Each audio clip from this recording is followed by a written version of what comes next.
யாரா தேடிட்டு இருக்க? இந்த கூப்பி போய் 500 ரூபா காசு தானோ அதான் தேடிட்டு திடீர்னு. காசெல்லாம் வாங்கிட்டு திருப்பி தரமா எப்படி தான் இருக்கான்னு தெரியல. நான்லாம் ஒரு 100 ரூபா வாங்கினாலும் திருப்பி தரமா தூக்கமே வராது. ஆனால் சில பேர் 1 ரூபா வாங்கினா திருப்பி தராம தெரியுறாங்க.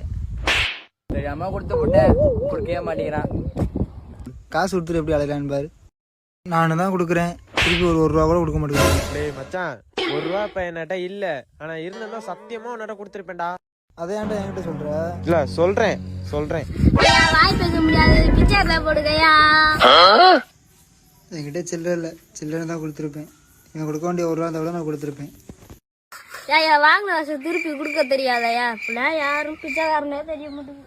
ஷியோ டேய், உனக்கு என்னடா பிரச்சனை? 1 ரூபா தானா, இருடா வரேன். டேய் தம்பி, 1 ரூபா வச்சிருக்கியா? அண்ணா 1 ரூபா வச்சிருக்கீங்களா?